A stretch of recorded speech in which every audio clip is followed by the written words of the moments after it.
Ang mga opinyon, kuro-kuro at pananaw na ipapahayag ng mga panauhin at mga tagapagdaloy ay hindi sa programa, sa pamunuan o ng ahensyang ito.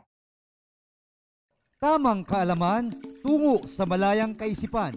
Ako po si Ferdy Isleta. Ang kultura ay susi sa kadakilaan. Ako po si Andy Luis. Isang oras lang ang kailangan. Ako po si Renena Peñas at ito ang Padayon, the NCCA Hour. Sulong na!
Padayon, the NCCA Hour. Sulong na!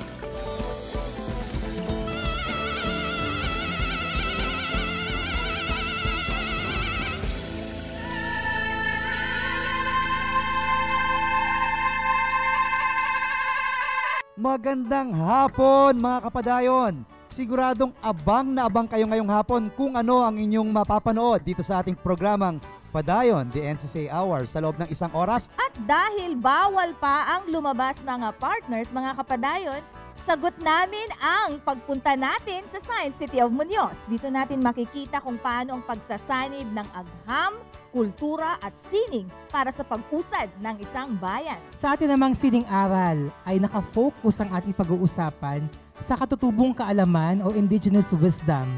Ito'y tungkol sa buklog na nadeklara nga ng UNESCO bilang isang intangible cultural heritage of humanity in need of immediate safeguarding. Napaka-interesanteng pag-aralan nito mga partners. At syempre mga partners, para sa ating mga kapadayon na visual artist, inimbitahan natin ngayon ang head ng NCCA Committee on Visual Arts, si Ma'am Geraldine Araneta, para ibahagi kung ano ang mga programang naka-line up ngayon para sa inyong mga visual artist. Nationwide po ito, kaya abangan ninyo mamaya ang ating panayam kay Ma'am Dindin Araneta. At para naman sa ating mga kapadayon na walang sawa sa pagtutok sa atin tuwing alas 3 ng hapon, mula Lunes hanggang Biyernes sa programang Hatid ng National Commission for Culture and the Arts at Cultural Center of the Philippines, kami po ay mamimigay ng 5 tig 300 pesos worth of load sa Laro Tayo segment. At syempre, patuloy pa rin ang aming pamimigay ng papremyo sa top 3 shares ng ating Padayon live stream sa episode na ito. Kailangan lamang kayong magkaroon ng sharer badge at itype ang Don Sharon sa comment section during live stream ng ating programang Padayon, the NCCA Hour. Paano nga ba magkakaroon ng sharer badge? Abay, kailangan lang ninyong i-share ang mga episodes ng Padayon at automatic na kayo magkakaroon na ng sharer badge. Kaya mga kapadayon, ano pang hinihintay nyo? I-click nyo ng share button na magkakaroon ng chance ng manalo ng ating Sanghaya Publications, hatid ng National Commission for Culture and the Arts. Matuto at makisaya dito lamang sa Padayon, the NCCA Hour.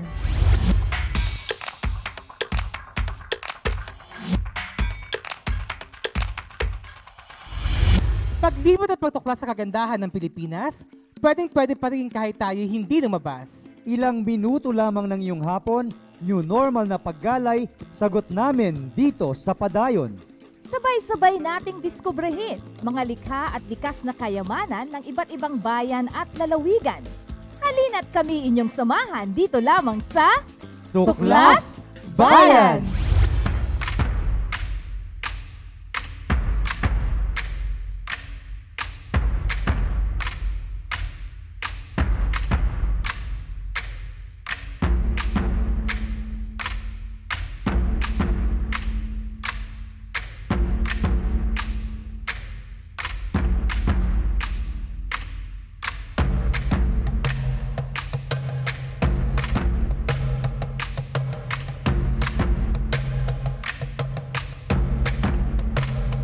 ang lalawigan ng Nueva Ecija, ang tinaguriang Rice Granary of the Philippines.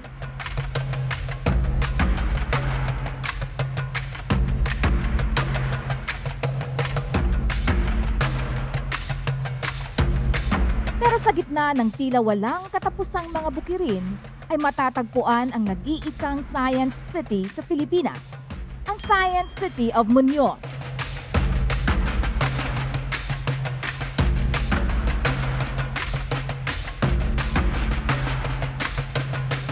Kilala ang lungsod agham ng Muñoz bilang sentro ng pagsasaliksik at inobasyong pang-agrikultura.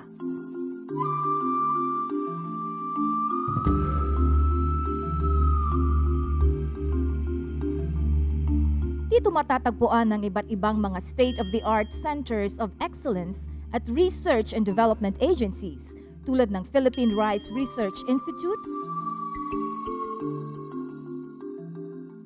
at Philippine Carabao Center.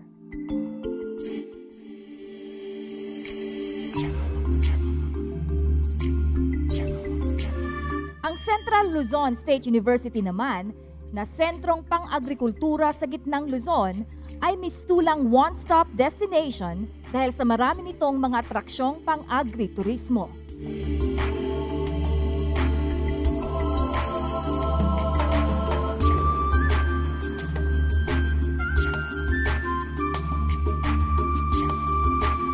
Ang pagpasyal sa Science City of Muñoz ay hindi makukumpleto kung ay inyong mga mata lamang ang mabubusog. Likas sa kulturang Novo Ecijano ang pag-iistimang nag-uumapaw. Kaya naman asahan ang mainit na pagtanggap at ang paghahanda ng inyong pagkaing talagang bubusog sa inyong mga tiyan at kaluluwa. Bukod sa palay at bigas at mga produktong kakanin, matatagpuan sa Science City of Muñoz ang iba't ibang produktong gawa sa mga katakam-takam na sangkap tulad ng gatas ng kalabaw, Cara beef,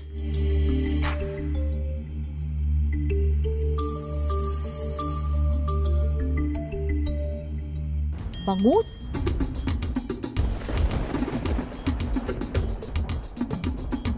tilapia.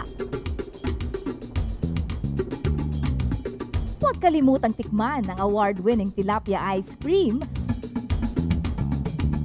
at pastillas na dinarayo sa Milka Creme Plant at Cafe. Sa Uhay Festival naman na pinagdiriwang tuwing Disyembre, makikita ang pagdiriwang ng masaganang ani ng palay at ang progresibong implementasyon ng mga tradisyong nakaangkla sa kasaysayan at kultura ng Nueva Ecija.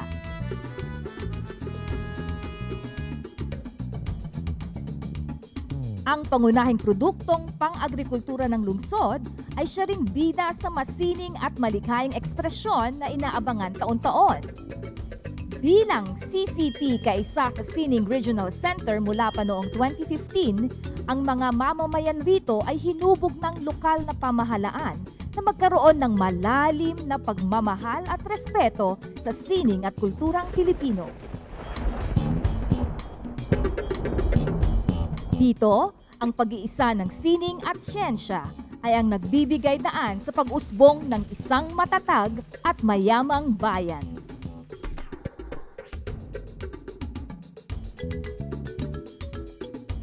Totoo nga ang kasabihang kung anong itinanim ay siya ring aanihin at patunay ang lungsod agham ng Muñoz na ang bawat butil ng pagsisikap na ating itatanim ay may dalang tagumpay at kasaganahan. Mga kwento ng pag-asa, nagbibigay sa atin ng lakas ng loob.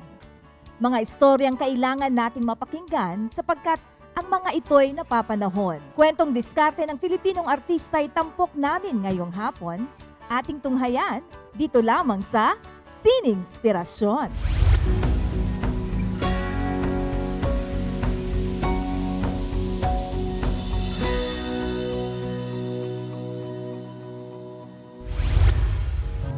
Magandang araw po sa inyong lahat. Ako si Dan Sabalya, isang manlililok gamit ang semento, kahoy at ugat ng kawayan. Bali, nagsimula akong mag-aral nitong 2019 lang. gamit ang semento kung saan sinimulan ko ang paggawa ng cement wall art. Nung nagsimula ang pandemyang ito kung saan wala akong mabila na materyales para sa aking pyesa, nag-isip ako ng alternatibong materyales na pwede kong gamitin para maipagpatuloy ko ang hilig ko sa sining. Una kong sinubukan ang pag-ukit sa gamit ang ugat ng kawayan at kalaunan ay gumamit na ako ng kahoy bilang aking materyales. Isa sa mga naging pagbabago sa industriya na pinabibilangan ko ay kung dati malaya tayong nakakasali sa mga art exhibit. Ngayon lahat ito ay nantala na naging dahilan upang maapektuhan ang aming hanap buhay at pinagkakakitaan. Dahil din sa pandemic, natigil ang pagpamamalas ng iba't ibang gawaing talento naming mga artist upang mabigyan ng halaga at makilala sa larangan ng sining. Dahil din sa pandemya natin ngayon, malaki ang naging impact nito sa ating industriya. Unang-una, mahirap ang pag-market ng mga ganitong obra, lalo na kung gagawin lang sa online selling. Samantalang kung true art exhibit ay aktual na makikita at masusuri ng isang mamimili at makikilatis itong mabuti.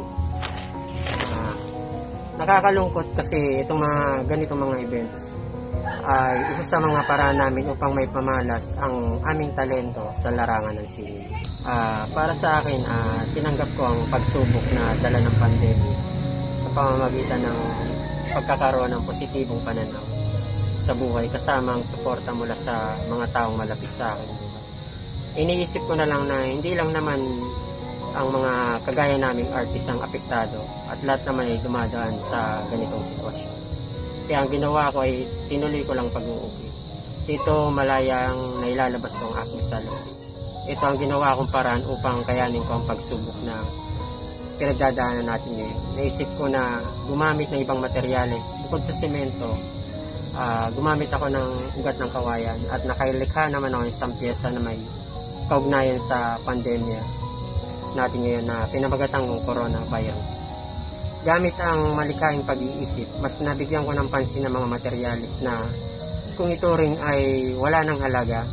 Dito ay nagsimula ako makabuo ng mga obra na kung saan tawagin ay ex-media.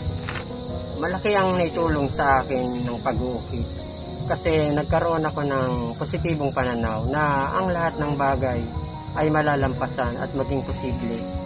Ang mga bagay na dati ay inisip kong imposibleng mangyari. Dahil din dito, mas naging porsigido ako sa buhay. Ang sining din ito ang naging daan para patuloy na lumaban para sa aking pamilya. Bali, ito ang naging source of income ko sa mga panahon na hindi kami makapaghanap buhay sa labas. Dahil sa pandemyang ito, yung mga panahon o bagay na hindi ko nabibigyan ng pansin ay dito ko nagawa. Kagaya na lamang ng pag-ukit ng kahoy at ugat ng kawayan na matagal ko nang gustong gawin. Ngunit di ko magawa dahil walang oras para maghanap ng materyales.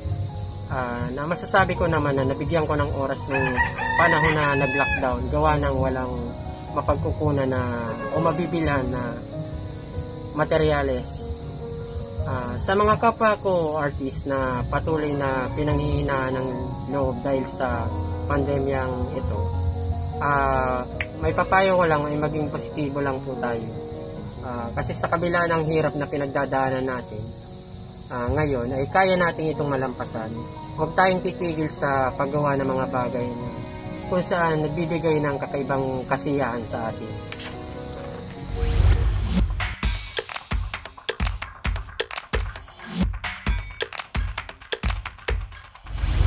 Oral traditions, performing arts, social practices, rituals, festive events, knowledge and practices concerning nature and the universe, or knowledge and skills to produce traditional crafts.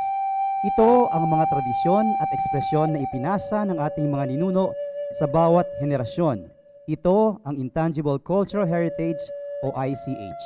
Noong 2019, ang buklog na Thanksgiving ritual system ng mga Subanen ay ininscribe ng United Nations Educational, Scientific and Cultural Organization o UNESCO bilang isa sa mga intangible cultural heritage in need of urgent safeguarding. At sa bahaging ito ng Sining Aral ay mas kikilalanin natin ang buklog, ang iba pang ICH na matatagpuan sa Mindanao at kung paano mapoprotektahan ang mga ito.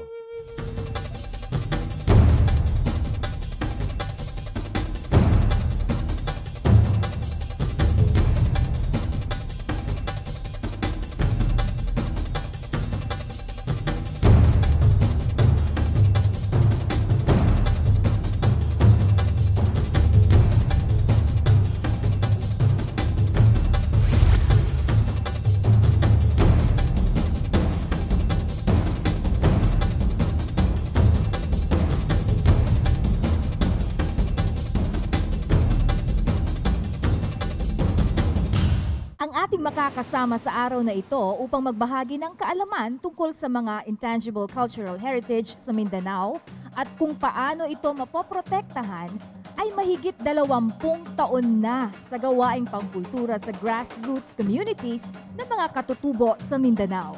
Itong huling 10 taon na ibinahagi niya ang kanyang kaalaman at kakayahan sa isang community-based natural resource management project kasama ang mga subanen mula sa Lakewood, Zamboanga del Sur para sa sustainable development ng subanen ancestral domain at pangangalaga ng kanilang cultural at natural resources.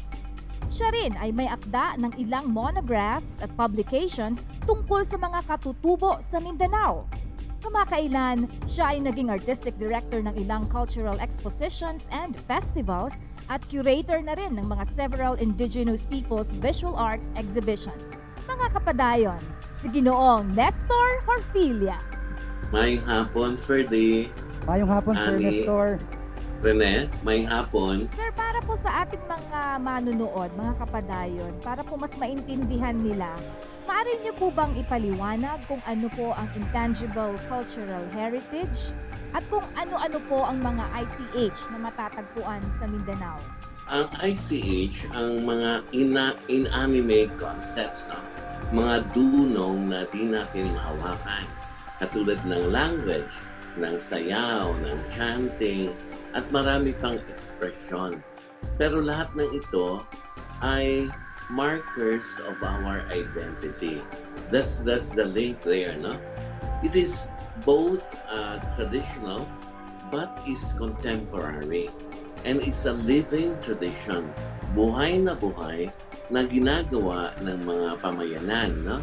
Aspeto ito ng ating identity at ng value system. Ang darangan ng Maranao, isa yan sa mga intangible heritage of humanity. Ang ukir ng mga Maranao, ang weaving traditions sa halos lahat ng tribo sa Mindanao, ang mga oral traditions, si Tuwaang, si Muglong, at marami pang epiko. Lahat ito ay mga intangible cultural heritage dahil nagpapahiwatig ng identity ng community. Sir Nestor, isa po sa mga ipinagmamalaki nating ICH ay ang buklog na kamakailan lamang ay na-inscribe bilang isa sa mga intangible cultural heritage in need of urgent safeguarding. Maaari niyo po bang ibahagi sa ating mga kapadayon kung ano ang buklog at ang kahalagahan nito sa atin bilang isang bansa? Ang buklog ay isang ritual. Ito ay isang sistema. Maraming ritual ang bahagi ng buklog. Actually, there are more than 7 rituals within the Thanksgiving ritual system. Ginagawa ito bilang pasalamat nga, Thanksgiving ritual. Sa panahon na may good harvest, after being healed from sickness, after they have underwent a lot of problems, nagpapasalamat sila, no? Everything that is good, they are given thanksgiving for the spirits, no?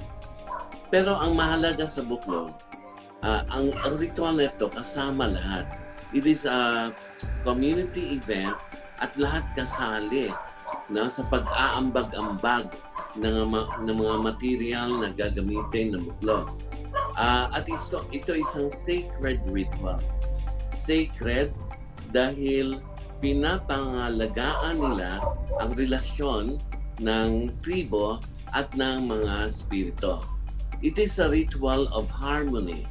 Harmony between people dahil nga sa kanilang social cohesion at sa kanilang community spirit and involvement. But it is also a harmony between people and the spirit world. It has been practiced for so long. Na? Kaya hindi nila gusto na mawala itong practice na to. Kasi pag mawala ang buklog, wala na rin subano. So Sir Nestor, sa ano ho ang pagsubok na kinakaharap ngayon sa pagpipreserba ng buklog, lalo na po ngayon na meron tayong pandemya?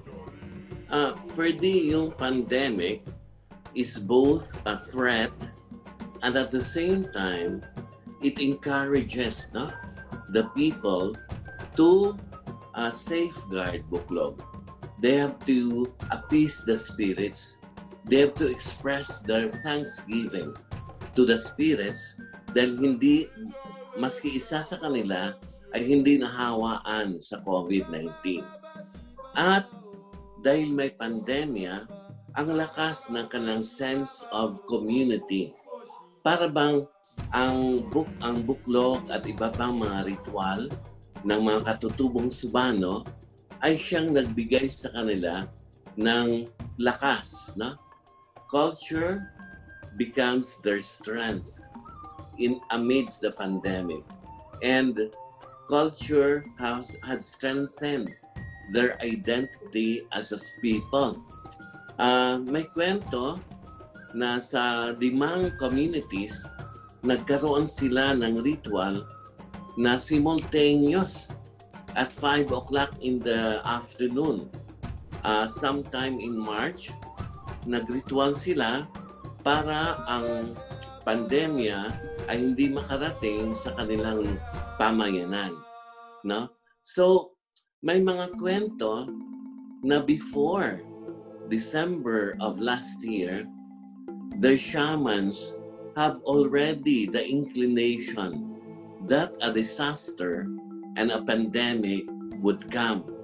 And that's why nagkaroon ng ritual ever since last year pa. In August, in November, and lately yung simultaneous ritual in March and in July. May mga local government units naman na pinapayagan ang mga tribo na maggawa ng kailangang ritual basta observe nila ang health protocols. As of this time, I haven't heard na isang subano sa Zamboanga del Sur ang infected by the virus. Sir, nasabi niyo po kanina na their culture heals, no? Sa ngayon po sa panahon ng pandemic, di ba, lahat pumupunta sa science. Pumupunta, ano yung kasagutan nito, ano yung pwedeng gamot natin dito. Pero ngayon, merong mga studies na tumitingin doon sa indigenous cultural practices na maaring nandoon yung kasagutan para sa paghilom natin mula sa COVID. Ano pong masasabi ninyo dito, sir? For the indigenous community, nasa environment kasi sila na matawag natin to some degree self-sustaining, no? Especially those who are living in the highland ecosystem. And in their interaction with nature, they have discovered a lot. No? They have a lot of ethnopharmacology or ethnomedicinal practices. At these are also complemented by their spiritual wellness. No? They have a strong sense of community that helps them set up a very strong support system.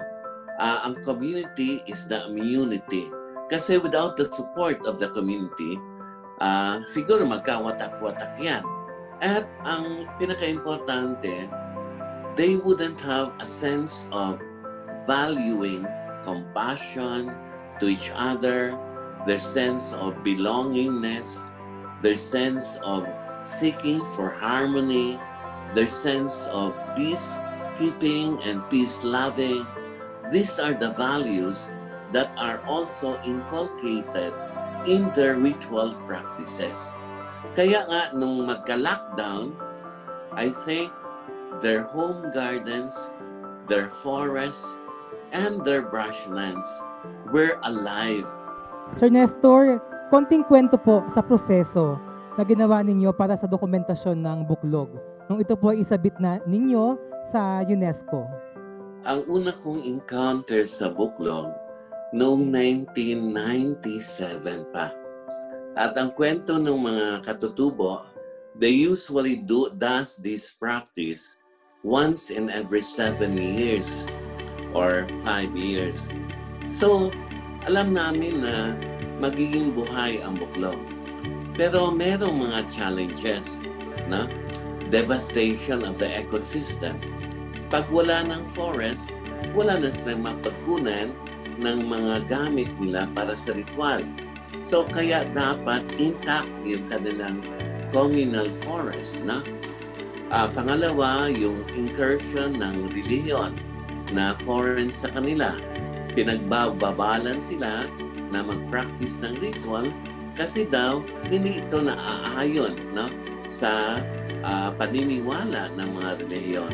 So, all of this, economic, political, religious, and environmental are threats to their buklog. Kaya we ask the Subanon leaders and shamans if they will allow us to document the buklog. Wala silang answer right there and then. We cannot talk about the buklog not unless we conduct a ritual first. Napakasagrado ng term na buklog. Hindi kami pwede mag-document kung kami mismo hindi dumanas doon sa ritual. So nag-ritual muna kami bago kami pinayagan na pwede namin silang kausapin about the buklog. So ngayon, sa UNESCO, sinabi ng UNESCO, it is an intangible cultural heritage of humanity in need of safeguarding. Kasi if buklog is not safeguarded well, the lives of the community, their sense of identity, and their sense of being Subanons themselves, will be forever lost or will be threatened. And sabi ng ibang mga anthropologists, the survival of the Filipino nation depends on the survival of the indigenous. Sir Nestor, ano po ang pwede nating ibigay na mensahe upang may pagpatuloy pa hanggang sa susunod na henerasyon ang pagpapreserba ng buklog? For the indigenous peoples, bago sila gumawa ng isang bagay, kailangan muna nilang itanong sa mga spirits napakalalim ng kanilang spirituality. Hindi lang yan, most of the indigenous practices does not go against nature. Kasama sila sa kalikasan. At ang maganda sa kanila, yung the sense of sharing with others. The concept of bayanihan, the concept of compassion, caring, not only caring for the community members, but also caring for the environment. All of these beautiful values are within the ritual system. Kaya, there's no other way but for all Filipinos to help safeguard buklog. There's so many ways, appreciate the culture of the indigenous, read a lot about them, watch videos that you will know their cultures, not only the buklog, but the other intangible heritage. Because as I said, without the indigenous, the Filipino nation is being threatened. Lahat tayo magbayanihan and starting with appreciating what is the indigenous. Ang ating natutuhan ngayon tungkol sa mga ICH ng Mindanao ay bahagi lamang ng napakarami at napakayamang cultural heritage ng ating bansa na dapat protektahan at pinatilihing buhay ng mahabang panahon. Isa na namang makabuluhang paksa ang ating natutuhan ngayong araw tungkol sa ating mga katutubong Pilipino. Kaya naman magsama-sama tayong muli na matuto ito lamang sa ating padayon sa Sining Aral. Padayon!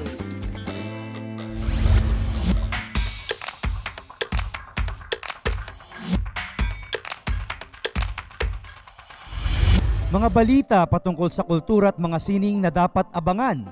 Mahalagang mga kaganapan at programang dapat nating antabayanan.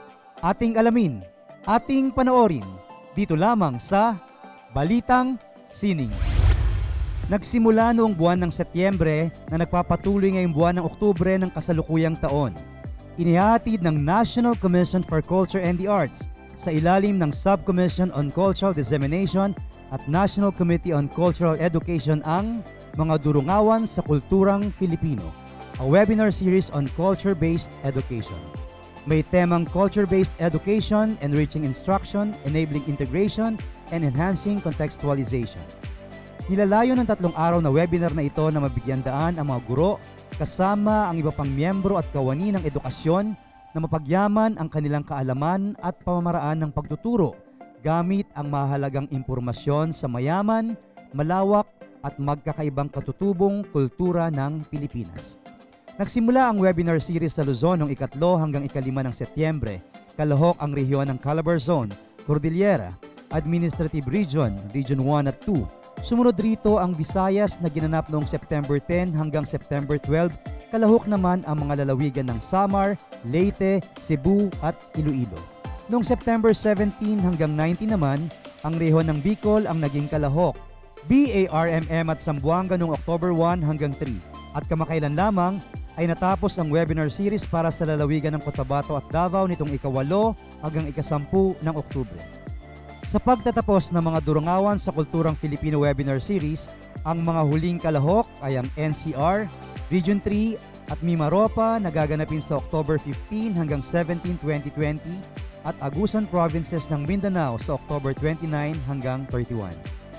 Sa aktibong pakikilahok ng mga miyembro ng akademiya sa mga panayam, palihan, diskurso at demonstrasyon na nakapaloob sa webinar series ng mga Durungawan sa Kulturang Filipino, inaasahan ng programang ito ng National Commission for Culture and the Arts na mapagyaman di lamang ang kanilang personal na karanasan at kaalaman, kundi pati na rin mapagbuti ang kanilang profesional na kakayahan at kausayan sa pagtuturo, gamit ang mga natututunang impormasyon at kaalaman tungkol sa mga katutubong kultura ng ating bayan.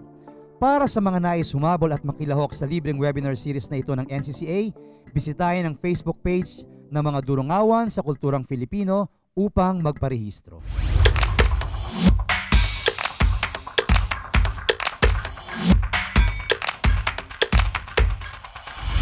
Mga kapadayon, ngayong araw, sisilipin natin ang lagay ng visual arts sa ating bansa at kung ano-anong mga hakbang ang ginagawa ng National Commission for Culture and the Arts upang masigurong patuloy ang paglinang sa husay at talento ng ating mga visual artists at ang pagbabahagi ng sining sa bawat Pilipino.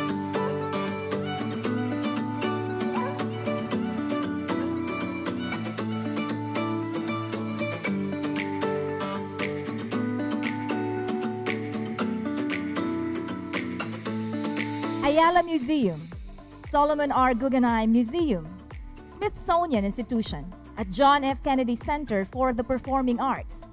Ilan lang ang mga institusyong ito na humasa sa husay at kaalaman ng ating bisita sa larangan ng arts management. Nagkamit siya ng master's degree in individualized study in arts administration sa New York University at naging isa sa mga tagapagtatag ng Philippine Art Events, ang kilalang tagapangasiwa ng Art Fair Philippines at Art in the Park. Pinangunahan niya ang expansion ng Art Fair Philippines sa ASEAN region. At dahil dito ay mas lumawak ang partisipasyon ng iba't ibang ASEAN countries sa nasabing Art Fair. Umupo rin siya bilang chairperson ng Arts Management Department ng School of Design and Arts ng De La Salle College of St. Benil. Mga kapadayon, ang kasalukuyang puno ng National Committee on Visual Arts sa ilalim ng Subcommission on the Arts, si Binibining Geraldine Araneta. Hello, magandang hapon, Ferdy, Annie, and Rene. Ma'am Geraldine, para po sa kaalaman ng ating mga manonood, ano po bang tungkulin ng isang arts manager at gaano kalawak ang scope ng kanyang trabaho at mga responsibilidad? Actually, ang dami-daming pwedeng gawin ng arts manager. You can do anything from project management to exhibition management, to cultural policy making, to curatorship, to managing a box office. Ang dami-daming scope because basically arts management will apply all of the planning and management process to the arts and culture and creativity. Ma'am Dindin, kayo po ay nakapagsanay na at nakapagtrabaho sa labas ng bansa, lalo na sa mga prestiyosong cultural institutions tulad ng Smithsonian Institution, Guggenheim Museum at JFK Center for the Performing Arts.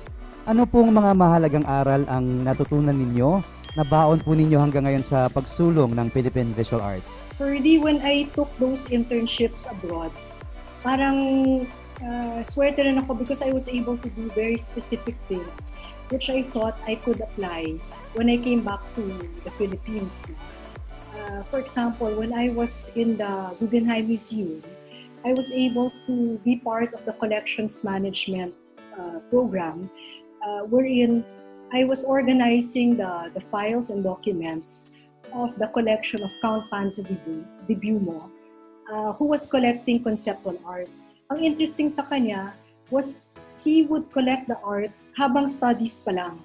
And then he works with the artists to implement it if he found space and the artist was also available to implement the work. So maganda yon kasi visionary talaga siya. So from studies pa lang, he would already acquire the work.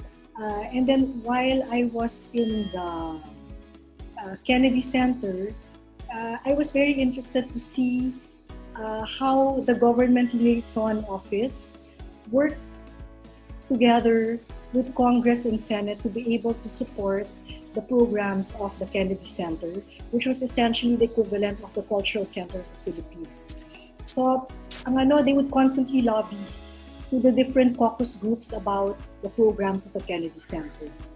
Sa Smithsonian naman, ang ginawa ko doon ay I spent time learning how to raise funds to private and the private and for-profit sectors, as well as the government sectors.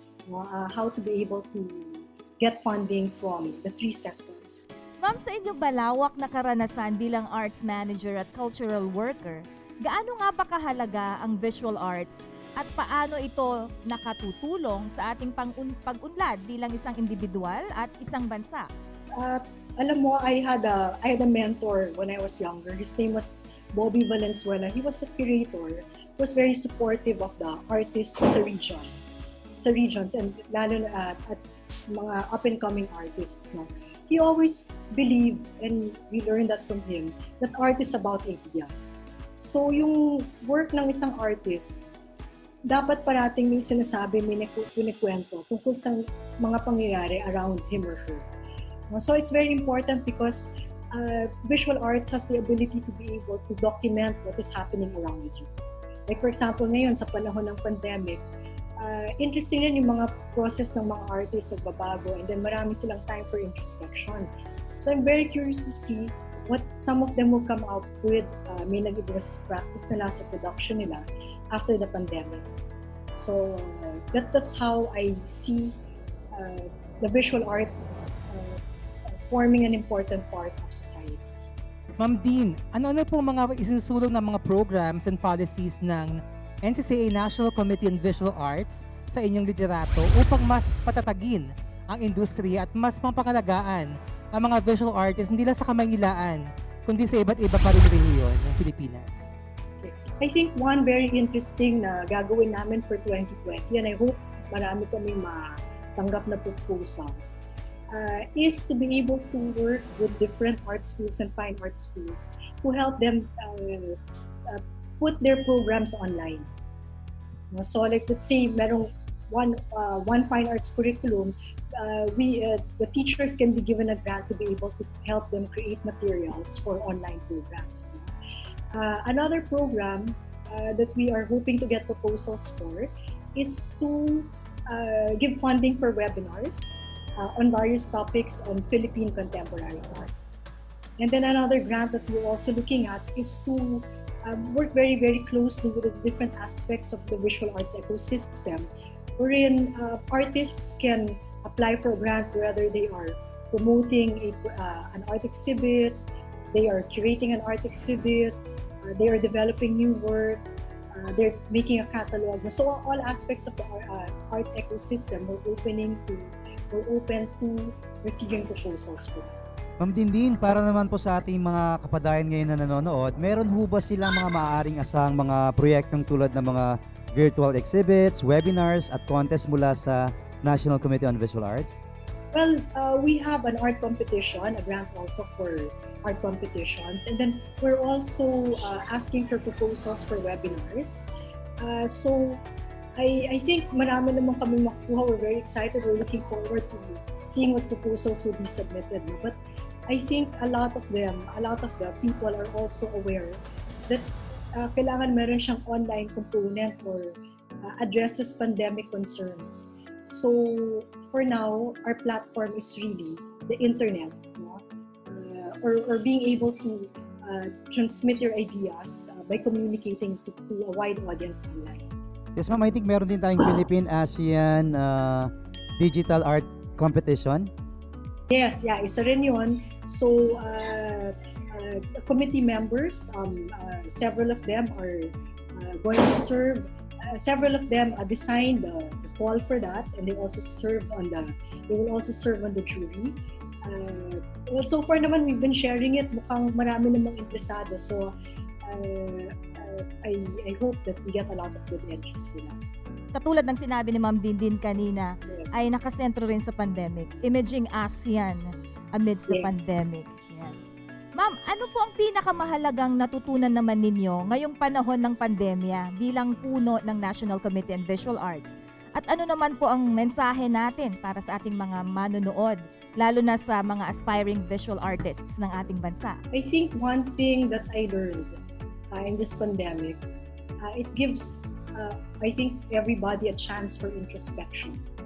So there's a time to think about what you're doing, the time to think about how you can move forward from what you're doing.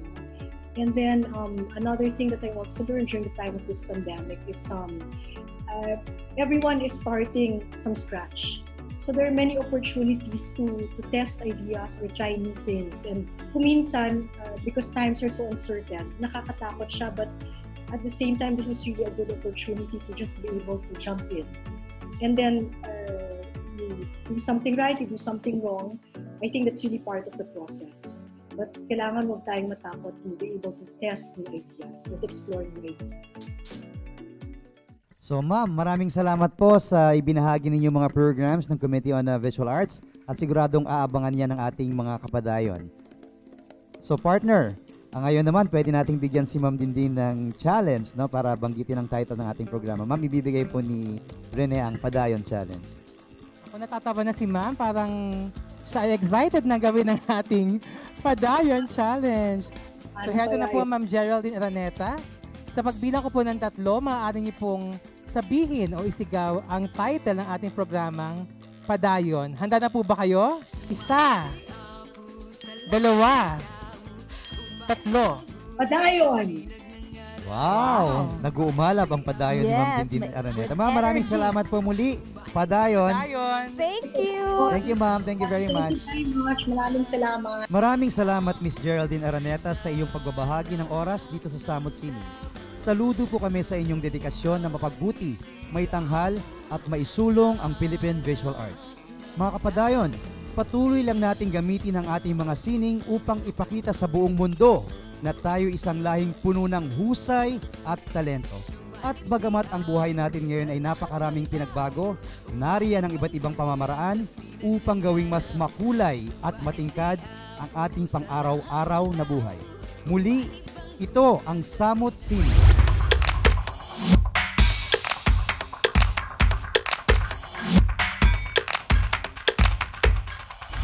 Para sa laro tayo ngayong araw, kung kayo tumutok sa aming programa, madali niyo masasagot ang aming tanong. Ang tanong, anong lungsod ang aming tinampok ngayong araw sa Tuklas Bayan? Ito'y laro ng pabilisan at paunahan, kaya agad-agad ipadala ang inyong sagot ngayon mismo sa comment section ng programang Padayon, the NCCA Hour. Ang unang 5 makapagbibigay ng tamang sagot ay may mga papremyong tig 300 pesos worth of load at face mask. Kaya mga kapadayon, ano pang hinihintay nyo? Tatan at laro tayo! Natapos na naman ang ating episode ngayong hapon mga kapadayon. Siguradong nabitin kayo dahil ang saya-saya ng usapan natin at marami kayong natutunan ngayong hapon. Pero mga kapadayon, mga partners, ang gusto kong pag-usapan natin ngayon ay mga ritual. No? Kasi yung buklog pinag-usapan natin. No? Nakakatuwa na sa buklog may mga ginagawang ritual na iba't ibang pasasalamat at doon nagkakaroon ng bayanihan yung community. Pero mga partners, sa inyo bang mga bayan, sa Quezon, sa Ilocos sa atin partner, ano ba yung mga ginagawa mong ritual hanggang ngayon na folk belief na hanggang ngayon ginagawa pa rin natin? Ako sa Ilocos, syempre partner, di ba? Alam na alam mo to, yung pada-pada-cam na ginagawa. Birthday ritual namin yun sa Ilocos. Tuwing may nagbo-birthday, merong pagpuputong na ginagawa at may kanta yun. Nung bata ako, sabi ko, ano ba itong pagmatandang kantang to? Tapos ang tagal-tagal, gusto ko happy birthday na kaagad. Pero talaga yun, nakaayos talaga kung kailan ilalagay yung, ibibigay yung bulaklak, kung kailan ipuputong yung corona sa'yo. Tapos at the end, sasabuyan ka ng bigas to symbolize abundance. Ayan. At nakakatuwa yan partner kasi hanggang ngayon ginagawa pa talaga yan. At kahit sa generation natin na bata pa tayo, millennial pa tayo, nakakanta pa rin natin yung pada-pada-cam asiraragsa nga kumablaw. So yan partner, ginagawa namin. Ikaw naman partner rin. Ano yung mga ritual na ginagawa mo pa rin? Sa amin namang bayan sa Quezon, syempre, nabanggit mo kanina ang bigas, hindi ba? Pagpapasok sa bahay, sa bagong bahay, kailangan may bigas at meron ding asin at meron ding kandila na simbolo ng ilaw at yung asin pampatanggal ng mga alat o malas. At syempre, alam mo partner, hanggang ngayon sa aking lamesa sa NCCA, mayroon akong isang baso ng asin. Natutuhan ko yan sa ating mga kasamahan na pampaswerte. Kailangan meron tayong asin doon. Naku partner, asin sa loob ng opisina, may naalala ka dyan? Meron tayong kasama dyan na talagang palaging may asin pantaboy ng malas sa NCC. Kilala mo yan, di ba? At ako naman mga partner, hanggang ngayon ginagawa ko, parang sinasabi kong traditional medicine ko ito. Hanggang ngayon ginagawa ko ito mga partner, pati sa mga anak ko. Meron kasi kaming tinatawag na naan-anungan o kaya nabate. Ito daw yung kapag parang medyo malamig yung tenga mo, pat masama yung pakiramdam mo, nabati ka daw, kaya may masamang espiritu na gawa mo ng kasalanan. Ang ginagawa ko dyan partner, kukuha ko hanggang ngayon, pwede nyo itong gawing kapadayon pag meron kayong hindi naramdaman. Baka sa COVID, ito rin ang sagot. Kumukuha ko ng malunggay mga partner. Tapos yung malunggay, ginaganyan ko sa sarili ko. Yung bari-bari po. Ginaganyan ko yan. Talagang hinampas ko yung sarili ko ng malunggay. Pagkatapos nun, i-squeeze ko yung malunggay, tapos aamuyin ko siya. Para yun ang gamot ko kapag naan-anungan ako. Kaya feeling ko nagpati ako. Wow. Naalala ko yan nung bata. Hanggang ngayon ginagawa ko yan partner talaga. Parang medicine siya sa atin, no? Yes. Pag hindi naman siya, wala naman siyang lagnat. Pero bakit bigla siyang partner, pero ako meron akong kilalang 2 tao na pumipitas ng malunggay tapos talagang niluluto nila yon para maging malusog sila. Yung mga kasamahan natin, sina Mikey at Nielo. So ayan, alam ko kayo mga kapadayon, marami rin kayong kwento dahil ganito man na panahon tayo na nagiging moderno na ang lahat, pero maniwala tayo na talagang ang traditional culture at saka belief ang siya magsasalba pa rin sa ating buhay. Kaya paniwalaan natin ang mga binibigay sa ating aral ng ating mga katutubo. At para laging updated sa mga kaganapang pangkultura, bisitahin, i-like, sundan at mag-subscribe sa Facebook page, Instagram, Twitter account at YouTube channel ng National Commission for Culture and the Arts at NCCA Official. Dito sa programang hatid ng NCCA at CCP, ugaliin kami samahan mula Lunes hanggang Biyernes tuwing 3:00 ng hapon. Maraming salamat sa pagtutok sa aming programang nagbibigay ng kaalaman. Sa programa nagbibigay ng kasiyahan. At sa programang nagbibigay ng inspirasyon. Ito ang Padayon, the NCCA Hour. Sulong na!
Yatun kunlipan ko akalalag para kanji takunusan. Yatun kunlipan ko para kanja kayo nusantago situng kan kanayong agtrabaho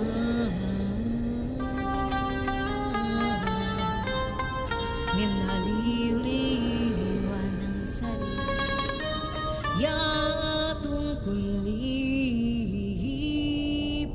ko para nilaksitong sang sinukob ay kalang ay kalalag ay kalalag ay kalalag ay kalalag ay kalalag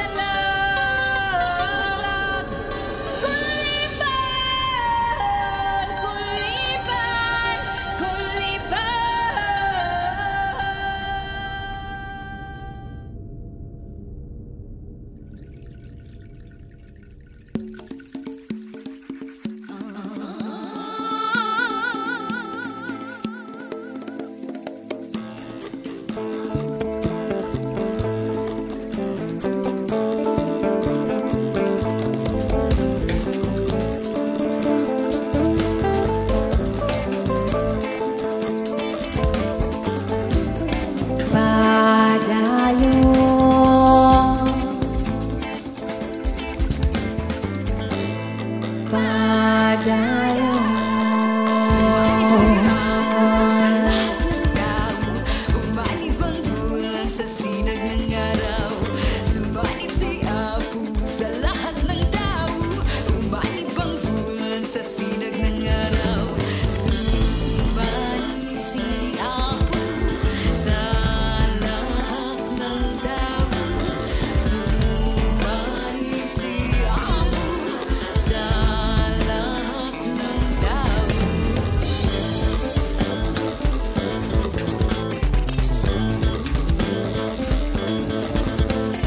Sumalip si Apo sa lahat ng tao, umalib ang bulan sa sinag ng araw. Sumalip si Apo sa lahat ng tao, umalib ang bulan sa sinag ng araw. Sumalip si Apo sa lahat ng tao, sumalip si Apo sa lahat ng tao. Sumalip si Apo sa lahat ng tao, umalib ang bulan sa sinag ng araw. Sumalip si Apo sa lahat ng tao, sumalip si Apo sa lahat ng tao.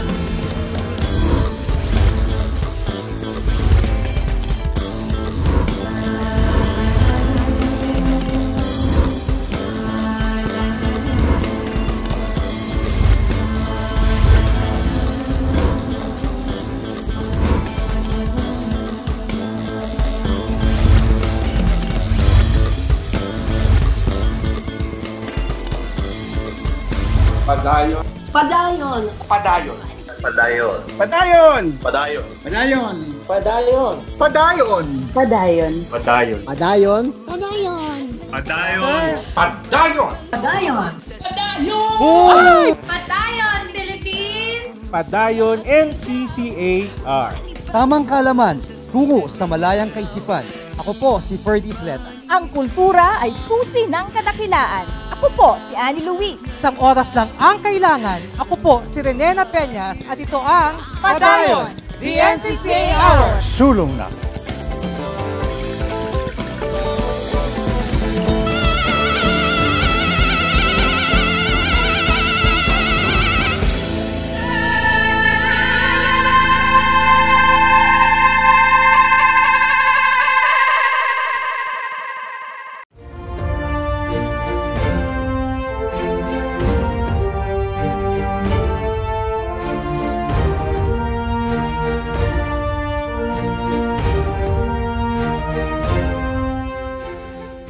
Para po sa amin sa CCP, walang katumbas ang kayo ay makasama upang maitanghal ang ating kultura sa bawat ngiti at halakhak, sa bawat hiyaw at palakpak. Ang aming puso ay lubos na nagagalak. Sayawan man o awitan, sining biswal o panitikan, dulaman o pelikula, lahat ng ito layo naming ihatid sa inyo. Wala nang hihigit pa sa pagbubuklod ng mga artista. Sa sigla ng sining sa pagkakaunawaan. Sa gitna ng ating pagkakaiba. Sa patuloy na pagbabago ng mundo. Sisikapin namin kayo ay abutin. Sa ngalan ng pagmamahal sa bayan at sa sining na tunay na atin. Ako po si Nick Lizaso. Nangangako, nasaan man kayo, kami sa CCP ay laging makakasama ninyo